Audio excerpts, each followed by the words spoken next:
ಕಾಂತಾರದ ದಂತಕಥೆಯಲ್ಲಿ ಒಬ್ಬೊಬ್ಬರದು ಒಂದೊಂದು ವಿಭಿನ್ನ ಪಾತ್ರ, ಒಂದೊಂದು ವಿಭಿನ್ನ ಅನುಭವ. ಸೊ ಈ ಬಗ್ಗೆ ಮಾತಾಡಲಿಕ್ಕೆ ಮೈಮ್ ರಾಮದಾಸ್ ಅವರು ನಮ್ಮ ಜೊತೆ ಇದ್ದಾರೆ. ಸೊ ಟ್ರೈಲರ್ ಕೂಡ ಲಾಂಚ್ ಆಗಿದೆ, ಜೊತೆಗೆ ಒಂದು ಸಾಂಗ್ ಕೂಡ ಹಾಡಿದ್ದಾರೆ. ಸರ್ ಅದ್ರ ಬಗ್ಗೆ ಮಾತಾಡ್ಸೋಣ. ಸರ್, ಈಗ ಪ್ರತಿಯೊಬ್ಬರಿಗೂ ಒಂದೊಂದು ಸಿನಿಮಾ ಅನ್ನೋಂಥದ್ದು ತುಂಬ ವಿಶೇಷ.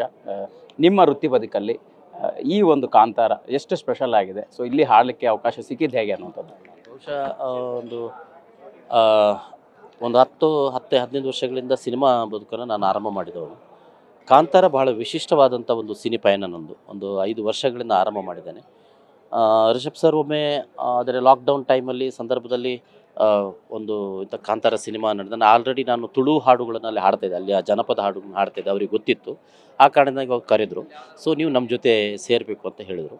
ಆ ಕಾರಣದಿಂದಾಗಿ ಬಂದೆ. ಆ ಸಂದರ್ಭದಲ್ಲಿ ಬೇರೆ ಬೇರೆ ಸಂದರ್ಭಗಳಲ್ಲಿ ಅಂದರೆ ಅಲ್ಲಿಯ ತುಳು ಜನಪದ ರಂಗಕ್ಕೆ ಸಂಬಂಧಪಟ್ಟ ಹಾಗೆ ಏನೆಲ್ಲ ಇದೆ ಅದೆಲ್ಲವನ್ನು ನನ್ನ ಹತ್ರ ಅವರು ಏನೇನು ಬೇಕು ಅದನ್ನು ಕೇಳ್ತಾಯಿದ್ರು. ಸೊ ಅಜನೀಶ್ ಲೋಕನಾಥ್ ಅವರನ್ನು ಪರಿಚಯಿಸಿದರು.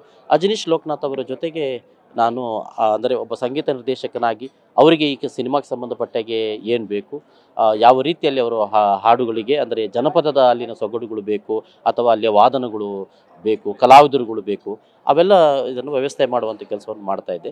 ಒಬ್ಬ ಹಾಡುಗಾರನಾಗಿ ಅಲ್ಲಿಯ ಒಂದು ಸಾಂದರ್ಭಿಕವಾದಂಥ ಕಲಾವಿದನಾಗಿರೋದ್ರಿಂದ, ನಾನು ಮೂಲ ಜನಪದ ಕಲಾವಿದನಲ್ಲ, ಸಾಂದರ್ಭಿಕವಾದ ಒಬ್ಬ ಕಲಾವಿದನು ಮತ್ತು ಅಲ್ಲಿಯ ಈ ಒಂದು ಜನಪದರ ಜೊತೆಗೆ ನನ್ನ ಒಂದು ಸಂಬಂಧ ಇದ್ದದ್ರಿಂದ ಆ ಎಲ್ಲ ಇದನ್ನು ನನಗೆ ಇಲ್ಲಿ ಕಾಂತಾರಕ್ಕೆ ಅಂದರೆ ಅಜನೀಶ್ ಲೋಕನಾಥ್ ಅವ್ರಿಗೆ ಹೇಗೆ ಬೇಕು ಅದನ್ನು ಕೊಡಲಿಕ್ಕೆ ಸಾಧ್ಯ ಆಯಿತು.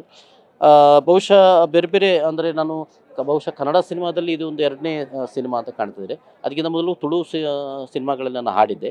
ಆದರೆ ಇದೊಂದು ನಾನು ಒಂದು ಸಿನಿಮಾದಲ್ಲಿ ಹಾಡಿದ್ದು ಅಥವಾ ಯಾವುದೇ ಎಲ್ಲ ಹಾಡುಗಳಿಂದ ಈ ಹಿಂದಿನ ಕಾಂತಾರ ಒಂದರಲ್ಲೇ ವಾಪುರ್ಲಿ ಅನ್ನುವಂಥ ಒಂದು ತುಳು ಹಾಡನ್ನು ನಾನು ಹಾಡಿದ್ದೆ. ಈಗ ಈ ಹಾಡನ್ನು ಕೂಡ ಹಾಡಿರುವಂಥದ್ದು. ಇದನ್ನು ನಾನೇ ಹಾಡ್ತೇನೆ ಅಂತ ನನಗೆ ಗೊತ್ತಿರಲ್ಲ. ಅಂದರೆ ನಾನು ಮೊದಲು ನನ್ನ ಹತ್ರ ಹಾಡಿದರು, ಅಂದರೆ ನಾನು ಅಜನೀಶ್ವರ ಜೊತೆಗೆ ಇದ್ದದ್ರಿಂದ ಈ ಹಾಡನ್ನು ನೀವು ಹಾಡಿ ಅಂತ ಹೇಳಿದ್ರು. ಆ್ಯಕ್ಚುಲಿ ಅದು ನನ್ನ ಹಾಡನ್ನೇ ಉಳಿಸ್ಕೊಳ್ಳುವುದಂತ ಇರಲಿಲ್ಲ.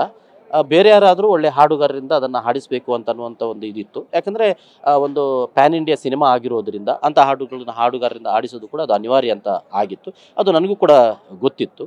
ಆದರೆ ಕೊನೆಯ ಸಂದರ್ಭದಲ್ಲಿ ಇದನ್ನು ದಿಲ್ಜಿತ್ ಅವರಿಂದ ಹಾಡಿಸಬೇಕಾಗಿತ್ತು. ಆದರೆ ಕೊನೆಯಲ್ಲಿ ಕನ್ನಡ ಹಾಡನ್ನು ನನ್ನ ಹಾಡನ್ನೇ ಉಳಿಸ್ಕೊಳ್ಬೇಕು ಅಂತ ಅವರು ರಿಷಬ್ ಸರ್ ಮತ್ತು ಅಜನೀಶ್ ಲೋಕನಾಥ್ ಅವರು ತೀರ್ಮಾನ ಮಾಡಿದರು. ಅದರ ಹಾಗೆ ನನ್ನ ಹಾಡೇ ಅದನ್ನು ಉಳ್ಕೊಂಡಿದೆ. ಸರ್, ಈಗ ಪರ್ಟಿಕ್ಯುಲರ್ ಆಗಿ ಅಂದರೆ 10-15 ವರ್ಷದಿಂದ ಇಂಡಸ್ಟ್ರಿಯಲ್ಲಿ ಇದ್ದೀರಿ ಅನ್ನುವಂಥ ಮಾತು ಹೇಳ್ತಾ ಇದ್ರಿ. ಬಟ್ ಈಗ ಇದು ನಿಮ್ಮ ವೃತ್ತಿ ಬದುಕಿನ ತುಂಬ ಸ್ಪೆಷಲ್ ಮೂಮೆಂಟ್ ಅಂತ ಹೇಳ್ಬೋದು. ಸೊ ಇವತ್ತು ರಿಷಬ್ ಅವರು ವೇದಿಕೆ ಮೇಲೆ ಇದ್ದಾಗ ನಿಮ್ಮನ್ನು ಕೂಗಿ ಹೇಳಿದರು. ಸೊ ಅಂದರೆ ಈ ಹಾಡಿನ ಬೆನ್ನೆಲುಬು ನೀವು ಅನ್ನುವಂಥದ್ದು, ಅದು ಹೇಗಿತ್ತು ನಿಮ್ಗೆ ಆ ಮೂಮೆಂಟ್? ಅಂದರೆ ಆ್ಯಕ್ಚುಲಿ ಕಾಂತಾರಕ್ಕೆ ಸಂಬಂಧಪಟ್ಟ ಹಾಗೆ ಕಳೆದ ಬಾರಿ ನಾನು ಈ ಸಂಗೀತ ಕೆಲಸ ಮಾಡುವ ಸಂದರ್ಭದಲ್ಲೂ ಕೂಡ ಅವರು ಹೇಳಿದರು. ಅಂದರೆ ಸಂಗೀತದಲ್ಲಿ ನಾನು ಕೆಲಸ ಮಾಡಿದ್ದೇನೆ ಅಂತಂದು ಹೇಳಿದರು. ಸೊ ಆವಾಗಲೇ ಆ ಒಂದು ಖುಷಿ ಇತ್ತು.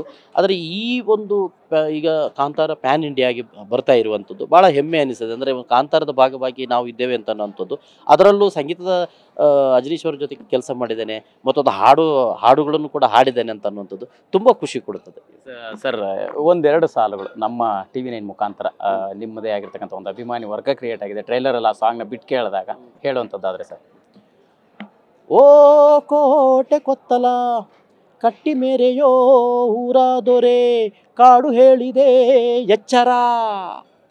ಎಸ್, ಇದು ಒಂದು ಮಾತ್ರ ಹಾಡಿರುವಂಥದ್ದು, ಮತ್ತು ಬೇರೆ ಬೇರೆ ಹಾಡುಗಳಲ್ಲಿ ಏನಾದರೂ ನಿಮ್ಮ ಧ್ವನಿ ಇರುವಂಥದ್ದು? ಅಲ್ಲಿ ಇನ್ನೊಂದು ಹಾಡು ಇದೆ, 1-2 ಹಾಡುಗಳನ್ನು ಹಾಡಿದ್ದೇನೆ. ಅದನ್ನು ಕೂಡ ನನ್ನ ಹಾಡನ್ನೇ ಉಳಿಸ್ಕೊಂಡಿದ್ದಾರೆ. ಇನ್ನು ಜೊತೆಗೆ ಕಾಂತಾರ 1ರಲ್ಲೂ ಕೂಡ ನಾನು ಒಂದಷ್ಟು ಜನಪದದ ಬೋಲ್ಗಳನ್ನು ಎಲ್ಲ ನಾನು ಹಾಡಿದ್ದೆ. ಇಲ್ಲೂ ಕೂಡ ಅಂತ ಭಾಳಷ್ಟು ಬರ್ತದೆ. ಜೊತೆಗೆ ತುಂಬ ಜನಪದ ಹಾಡುಗಾರಗಳು, ಹಿರಿಯ ಹಾಡುಗಾರರುಗಳು, ಪಾಡ್ದನ ಹೇಳುವವರು ಸುಮಾರು 50 ವರ್ಷಕ್ಕೆ ಮೇಲ್ಪಟ್ಟವರು ತುಂಬ ಮಂದಿ ಹಾಡಿದ್ದಾರೆ. 60-70 ವರ್ಷದ ಮೇಲ್ಪಟ್ಟವರು ಕೂಡ ಹಾಡಿದ್ದಾರೆ. ಸೊ ಅವರೆಲ್ಲರ ಹಾಡು ಇಲ್ಲಿದೆ. ಎಸ್, ಫೈನಲಿ ಅಂದರೆ ಇನ್ನೇನು ಕೆಲವೇ ದಿನಗಳಲ್ಲಿ ತೆರೆಗೆ ಬರ್ತಾ ಇದೆ. ನಿಮ್ಮದೇ ಆಗಿರ್ತಕ್ಕಂಥ ಒಂದು ಹಾಡಿಗೆ ಅಭಿಮಾನಿಗಳು ಕೂಡ ಕ್ರಿಯೇಟ್ ಆಗ್ತಾ ಇರತಕ್ಕಂಥದ್ದು, ಏನು ಹೇಳ್ತೀರಿ ಅನ್ನೋಂಥದ್ದು ಸರ್?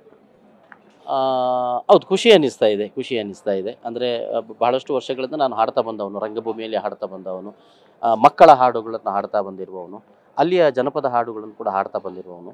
ಸೊ ಈ ಒಂದು ಹಾಡು ಈಗ ಗೊತ್ತಿಲ್ಲ ಜನ ಇನ್ನು ಹೇಗೆ ಅದನ್ನು ರಿಸೀವ್ ಮಾಡ್ತಾರೆ ಅಂತ ಅನ್ನುವಂಥದ್ದು. ಸೊ ಅವರೊಂದು ಅವಕಾಶ ಕೊಟ್ಟಿದ್ದಾರೆ, ಅದನ್ನು ನಾನು ಮಾಡಿದ್ದೇನೆ ಅಂತ ನನಗೆ ಒಂದು ರೀತಿಯ ನಿಜವಾಗಿಯೂ ಕೂಡ ಆ ಒಂದು ಭಾಗ ಆಗಿದ್ದೇನೆ ಅಂತ ಅನ್ನೋದಕ್ಕೆ ಹೆಮ್ಮೆ ಇದೆ. Thank you sir. Thank you thank you.